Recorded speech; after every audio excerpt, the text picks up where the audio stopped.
জয় মা বাংলা, জয় গুরুদেব। নমস্কার। অ্যাস্ট্রো বিআরএস এ সকলকে স্বাগত জানাই। আশা করি সকলে ভালো আছেন। আজ আবার মান্থলি রাশিফল নিয়ে আলোচনা করব এবং আজকে আলোচনা করব মার্চ ২০২৫ কেমন যাবে সিংহ রাশির জাতক বা জাতিকাদের সেই নিয়ে। শুরুতেই বলব এই আলোচনা আপনাদের জীবনে ৪০ থেকে ৫০ ভাগ ফলিত হবে। কেউ দয়া করে ভাববেন না এটা আপনাদের জীবনে 100% ফলিত হতে চলেছে। তার কারণ হচ্ছে বর্তমান গ্রহস্থিতি অনুযায়ী যার ব্যক্তিগত লগ্নগোষ্ঠীর গ্রহস্থিতির সঙ্গে যতটা বেশি ম্যাচ করবে তার সঙ্গে ততটাই বেশি ফলিত হবে। এবং এটা কারোরই ব্যক্তিগত লগ্নগোষ্ঠী নিয়ে আলোচনা নয়, এটা মাথায় রেখে দেখবেন। যাদের ব্যক্তিগত লগ্নগোষ্ঠীতে গ্রহস্থিতি অত্যন্ত খারাপ, দশা খারাপ চলছে, তাদের ক্ষেত্রে কিছু বৈষম্য হতে পারে। এর উদ্দেশ্য হচ্ছে যা কিছু ভালো রয়েছে তা দেখে যেন আরো ভালোভাবে প্ল্যান করতে পারে এবং যা কিছু খারাপ বা নেগেটিভ রয়েছে তা দেখে সতর্ক বা সাবধান হতে পারে। তো আর দেরি না করে শুরু করবো আলোচনা। শুরুতেই বলবো যারা বিদ্যার্থী পরীক্ষার্থী রয়েছেন পড়াশোনার জন্য তাদের উদ্দেশ্যে। ৫ নম্বর হাউসের অধিপতি দেবগুরু বৃহস্পতি ১০ নম্বর হাউসে রয়েছে কর্মস্থানে, তবে শুক্রের ঘরে রয়েছে। তো পড়াশোনায় মিশ্র ফলাফল পাবেন আপনারা, তবে 60% পজিটিভ আপনারা ফলাফল পাবেন। মনে একটু সংশয় থাকতে পারে, কনফিউশন হতে পারে, তবুও আপনারা কিন্তু প্রচেষ্টা প্রয়াস যারা করছেন তারা 60% ভালো ফলাফল করবেন। যে কোনো এক্সামের জন্য, বিশেষ করে সরকারি পরীক্ষার এক্সামের জন্য ১৫ তারিখ পর্যন্ত সময়টা একটু বিশেষভাবে ভালো। ১৫ তারিখের মধ্যে যে সমস্ত পরীক্ষা রয়েছে এবং যারা উচ্চশিক্ষায় রয়েছেন তন্ত্রমন্ত্র জ্যোতিষ নিয়ে যারা পড়ছেন, ওই যে বললাম কনফিউশন হতে পারে, মনে একটু কোনো বিষয় নিয়ে সংশয় হতে পারে, কিন্তু প্রচেষ্টা অনুযায়ী আপনারা 60% পজিটিভ ফলাফল পাবেন। লাভ রিলেশন নিয়ে বলবো যারা প্রেম ভালোবাসায় রয়েছেন তাদের উদ্দেশ্যে।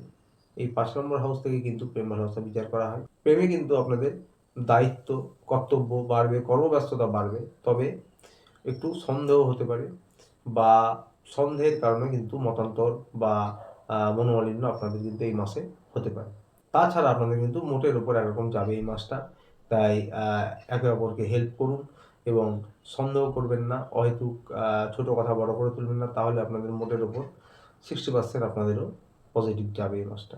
হাজব্যান্ড ওয়াইফ নিয়ে বলবো যারা বিবাহিত জীবনে রয়েছেন, আপনাদের কিন্তু ৭ নম্বর হাউসের অধিপতি শনিদেব স্বক্ষেত্রে রয়েছে নিজের ঘরে, এবং সূর্যদেবও কিন্তু শনিদেবের ঘরে রয়েছেন এবং নিজের লগ্ন অর্থাৎ আপনাদের লগ্নকে দৃষ্টি দিচ্ছেন।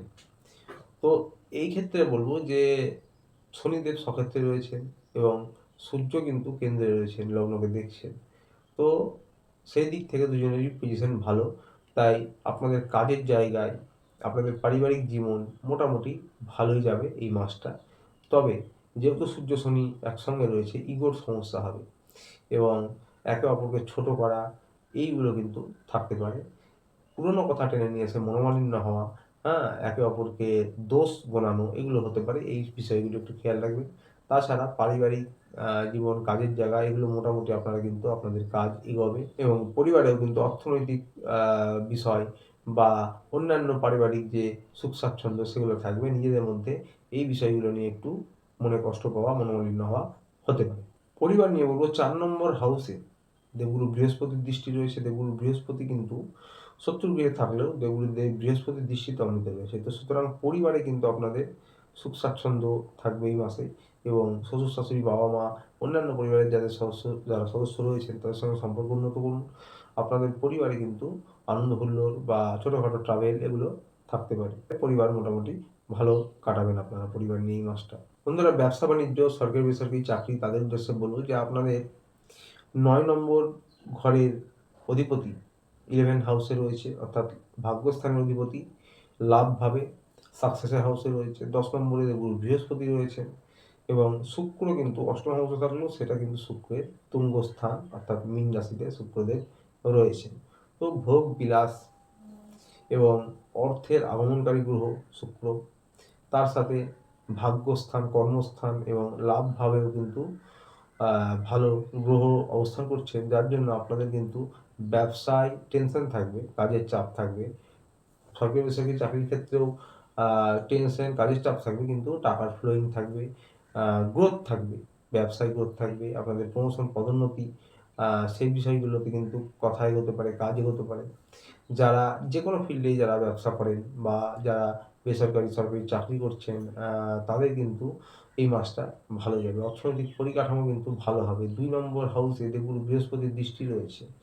১০ নম্বর ঘর থেকে, অর্থাৎ কর্মের দ্বারা ভাগ্যের উন্নতি এই মাসে আপনারা করতে পারবেন।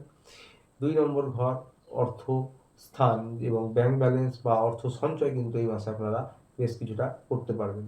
তবে শুক্র কিন্তু অষ্টম হাউসে থাকলেও তুঙ্গ স্থানে রয়েছে, তো সুতরাং ভোগ বিলাস কেনাকাটা এসবের জন্য কিন্তু আপনারা অর্থ কিছুটা ব্যয় করতে পারেন, অর্থাৎ খরচও কিন্তু বৃদ্ধি হতে পারে এই মাসে।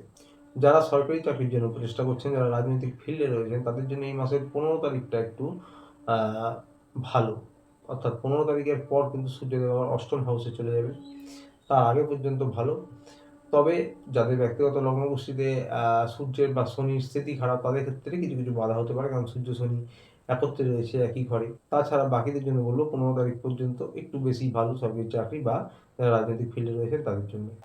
এবং যে কোনো ফিল্ডেই আপনারা থাকুন না কেন, সেটা হোক ভারী কলকারখানা হোক বা তেল অয়েল ফুয়েল হোক, লেদারের বিজনেস হোক বা beauty parlour, film industry, media, internet, computer related যে কোনো জব, ডিজাইনিং, যারা শিক্ষক রয়েছেন, শিক্ষকতা করেন, ওকালতি করেন যারা, তো যে কোনো ফিল্ডে সরকারি বেসরকারি হোক, ব্যবসা হোক, মোটার উপর এই মাসটা কিন্তু আপনাদের ভালোই যেতে চলেছে যারা সিংহ রাশির জাতক জাতিকা রয়েছে।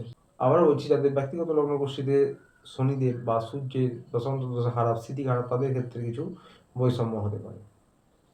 স্বাস্থ্য নিয়ে বলবো যে আপনাদের কিন্তু স্টমাক, কিডনি, কোমরের অংশ, এই সমস্ত জায়গায় কিন্তু সমস্যা হতে পারে। লোয়ার অ্যাবডোমেন, ইউরিনাল কোনো সমস্যা হতে পারে, স্কিনের সমস্যা, অ্যালার্জি, ইনফেকশন হতে পারে, high blood pressure, low blood pressure এগুলো হতে পারে। এবং 15 তারিখের পর কিন্তু কফ, ঠান্ডা লাগা, বুকজনিত ছোটোখাটো যে কোনো সমস্যা হতে পারে। প্রতিকার নিয়ে বলবো, যারা সিংহ রাশির জাতক জাতিকা রয়েছেন, আপনাদের সিংহ রাশি একটি অগ্নিকারক রাশি, আপনারা প্রত্যহ ওম নমঃ শিবায় এই মন্ত্র 108 বার করগুণে জপ করতে পারেন, বা চোখ বন্ধ করে 2 মিনিট 3 মিনিট ধ্যানের মতন করতে পারেন। বাড়ির ছাদে উঠোনে পাখিদের কিছু খাবার খাওয়ার অত্যন্ত ভালো প্রতিকার হবে। তো আসছিল এই পর্যন্তই। ভিডিওটি ভালো লাগলে চ্যানেলটিকে অবশ্যই লাইক সাবস্ক্রাইব করে পাশে থাকবেন। দেখা হচ্ছে আবার পরের ভিডিওতে, ততদিনে ভালো থাকবেন, সুস্থ থাকবেন। নমস্কার।